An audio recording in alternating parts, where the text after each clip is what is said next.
Hello friend नमस्कार good morning मु दीपक आपण देखुचंती दीपक टीवी दुनिया। आज हेउची डिसेंबर मास 9 तारिख मंगलवार। चलंतु जानि नबा आज दिनर केतोटी गुरुत्वपूर्ण टॉप न्यूज अपडेट। तो प्रथम अपडेट रहिछि राज्य रे आउ खोलिबनी नुआ मद दुकान। विधानसभा रे ए नै उत्तर रखिले अबकारी मंत्री पृथ्वीराज हरिचंदन। विभिन्न कारणरू राज्य रे अनेक मद दुकान को बंद करा जायछि।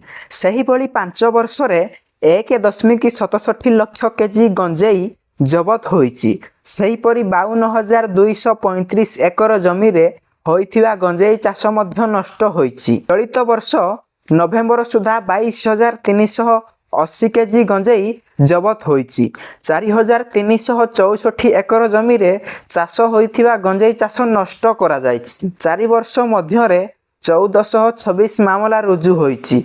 1522 अभियुक्त मध्य गिरफ होइछंती। परवर्ती खबर जीरो बैलेंस अकाउंट धारीक पाई खुशी खबर। यूपीआई चेकबुक सबु फ्री। जीरो बैलेंस अकाउंट धारीक पाई आसिला अनेक सुविधा।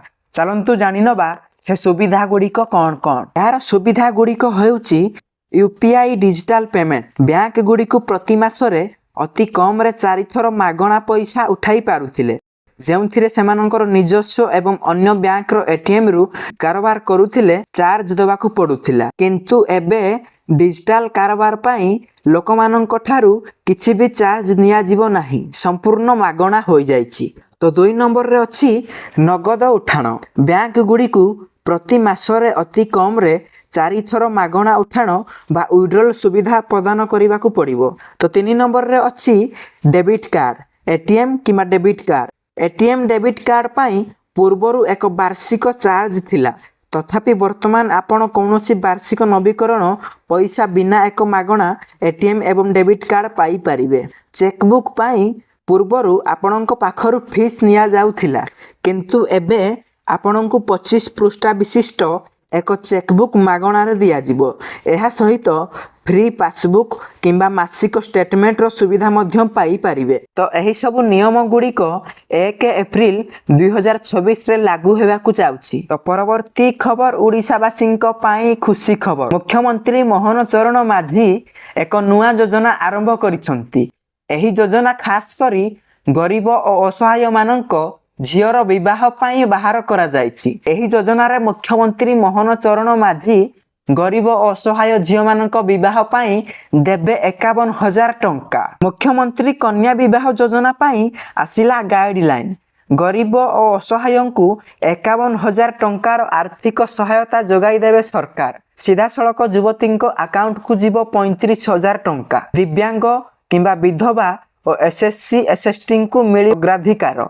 समस्त जिलापालंकु ए नहीं चिट्ठी लिखिछि महिला और शिशु विकास विभाग। 18 वर्षरु अधिक वयस्क युवती माने एथिपाई आवेदन करि पारिबे। जेउ युवती और युवक प्रथम थर पाई विवाह करिवे सेमानंकु केवल एही सुविधा मिलिछि। सेही परि विधवांक पुनः विवाह क्षेत्र रे मध्य एही सहायता राशि प्रदान करा जिवो।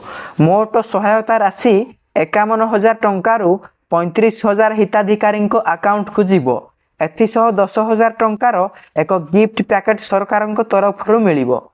एही गिफ्ट पैकेट रे पाउजी, चूड़ी, टिकिली, बासन, साड़ी इत्यादि सामग्री प्रदान करा जिवो। बाकी 6,000 टंका विवाहर साजसजा पाई दिया जिवो। परवर्ती खबर डिसेंबर सुधा जातीय राजपथरु हटिबो सबु टोल गेट। राजपथरे प्रचलित वर्तमानर टोल आदाय व्यवस्था उच्छेद हेबो। एहाकु संपूर्ण इलेक्ट्रॉनिक प्रतिबंधक मुक्त टोल व्यवस्था द्वारा बदला जीव बोली गुरुवार लोकसभा रे केंद्र सड़क परिवहन एवं राजपथ मंत्री नितिन गडकरी सूचना दैछंती। से कहिछंती जे नूतन व्यवस्था 10टी स्थान रे पायलट प्रकल्प भित्तिरे आरंभ करा जायछि।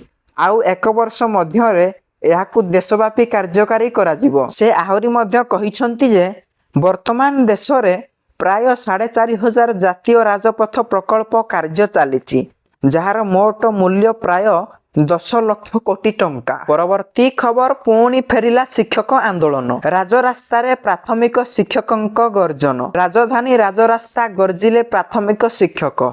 स्कूल छाड़ी लेयर पीएमजी रे ଭିନ୍ନ ଢଙ୍ଗରେ ପ୍ରତିବାଦ କରିଛନ୍ତି ହଜାର ହଜାର ପ୍ରାଥମିକ ଶିକ୍ଷକ। ଚାକିରି ସାଙ୍ଗକୁ 4200 ଗ୍ରେଡ୍ ପେ ଭଳି 2 ଦଫା ଦାବିରେ ରାଜରାସ୍ତାରେ ଦୀପ ଜାଳି ପ୍ରତିବାଦ କରିଛନ୍ତି। ନିଜେ ଭକ୍ତ ଓ ନିଜେ ପୂଜକ ହୋଇ ରାଜରାସ୍ତା ମଝିରେ ଦୀପ ଧୂପକାଠି ଜାଳି କଳସ ବସେଇ ଭଗବାନଙ୍କୁ ନିଜ ଦୁଃଖ ଜଣାଇଛନ୍ତି। ଶୁକ୍ରବାର ଠାରୁ ଆଜି ଯାଏଁ ଅହୋରାତ୍ର ଧାରଣା ଦେବା ପରେ ମଧ୍ୟ ଏପର୍ଯ୍ୟନ୍ତ ଆନୁଷ୍ଠାନିକ ଭାବେ ସରକାରଙ୍କ ପକ୍ଷରୁ କୌଣସି ଆଲୋଚନା ହୋଇନାହିଁ। 2017ରୁ ଶିକ୍ଷକମାନେ ଏଭଳି ଦାବି କରି ଆସୁଛନ୍ତି। ପ୍ରତିଶ୍ରୁତି ମିଳିଥିଲେ ବି କାର୍ଯ୍ୟକାରୀ ହେଉନଥିବାରୁ ରାଜରାସ୍ତାକୁ ଓହ୍ଲାଇଛନ୍ତି ପ୍ରାଥମିକ ଶିକ୍ଷକ।